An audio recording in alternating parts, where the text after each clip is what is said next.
what is up everyone, and welcome to another Carib Fusion video. I guess this will be sort of a different video. Recently, Kalado, he did an interview on Nightly Fix where he was speaking about his struggles with everything kind of just going wrong in his life, and he spoke about committing suicide or taking his life. And for the most part, online people have been very supportive. They've been saying, oh, just go and hold it, my brother, and things like that. And I wasn't initially going to make this video, but then it just plagued me to do it. So I think it's necessary. One of the things that people kept saying is, go and hold it, my brother, go and hold it. And I thought, what does that statement actually mean? To go and hold it. And obviously, these are well-wishers, and I'm not saying that they're not well-wishers, so please don't get it twisted. But what exactly is it he's supposed to go and hold? The fact that he's dying inside and feel like he needs to take his life, that life is just so difficult for him that the only way out for him is to take his own life, or the thought of taking his own life brings some relief to him. What exactly are we saying? And that's one of the things that I think that us as a people don't fully understand it. We don't understand what depression is or what it looks like. When I watched that interview, the first thing that came to my mind was he displayed all the signs of someone who is crying out for help. And I really wish that people didn't just take it as a news article and actually saw it for what it is, that someone here is saying to you, things are going really bad in my life. And they're saying, they're attributing it, or him wanting to take his own life because his career is going bad. Believe me, that is just the trigger. The fact that he was even able to say it, he's probably thought about it so many times. So my question to you who are listening to this, would you know what it looks like if someone in your family has depression or is depressed or is about to take their life? Because especially this time of year, statistics have shown that the biggest killer in men outside of Jamaica is suicide. Yeah, the biggest killer of men is suicide outside of gun crime. So that's something to think about. What is going on within the male population that we don't know about, and especially Jamaican male? I mean, we expect our dancehall artists to be larger than life, but what if they're not coping with life? You know what I'm saying? And I think a lot of people get suicide mixed up. They think that when a person wants to take their life is because they're weak. The person contemplating suicide doesn't actually want to die. They want the pain to stop. And that's the difference. They don't want to die, but that's the only way that they can see a way out. Researchers estimate that almost 40% of Jamaicans suffer from personality disorders, a type of mental illness, and that depression and schizophrenia are the most common mental illnesses in Jamaica. Unfortunately, many Jamaicans think that mental illness could never affect them or someone they love.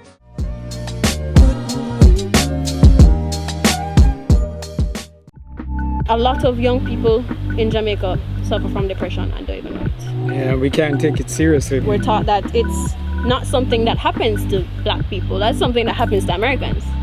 Or the upper class, people who can afford therapy and them stuff there. There's a stigma. Oh, you mean you're crazy?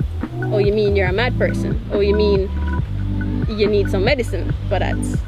Sometimes I have to laugh. I think that's probably the saving grace of Jamaican people, because we're still funny. And a lot of the things we have to laugh. We have to laugh. You know what I mean? Because we have to laugh because it's depressing. It really is.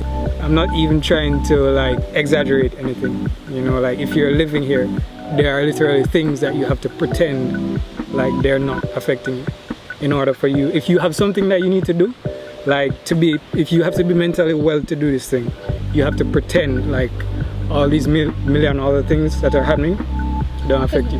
Not just your life, but the world, the country and the world in general. You might end up operating like something that's a little bit not human.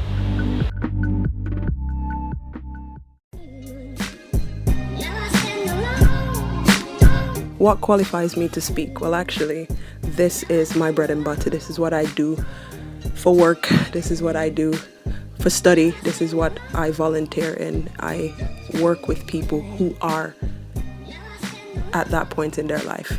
Okay, so when I see this happening, obviously, if I'm on a platform like YouTube, I have to speak about it. It's my duty. So, I mean, what I want people to do is, you know, don't bypass this. If someone is saying this, they actually do mean it. And what can you do? You know, are there people in your family or around you that, you know, are not themselves? Or are we just passing it off and saying, you know, that's how he's always been? Really? We could probably be doing more. And I think this conversation needs to happen now. It's not just white people, middle class people that has depression, and we need to know what it looks like. Okay, so that's kind of what I want this video to be about. Would you be able to recognize the signs if somebody in your family was, you know, are at that point in their life, they're at a crossroads, things are going really badly and that's all they can see, you know? That's what I want people to start thinking about, recognizing the signs and helping someone. And if you're the person who are feeling that way, you know, do you know where you can go and get help and things like that? That's what I want this video to be about. I will leave some links in the description and also at the end of this video that you might find comforting or might help you to get some help if you're the one struggling with this, because it's not easy and people are not always understanding about what's going on with you. So I will leave that there, okay?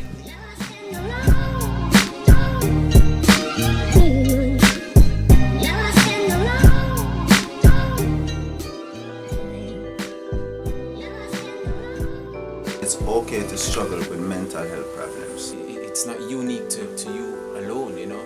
Everybody experiences struggles. Work stress, marital stress. I struggled with depression and anxiety. Our mind is the gateway to both our spirit and our body. And persons should be taking care of their mental state in the same way that you take care of your physical state. I also sought professional counseling, and one of the things that I learned from my counselors is that it's most important for you to take care of yourself first. Eating right, Exercise yoga, meditation. is to rest every day.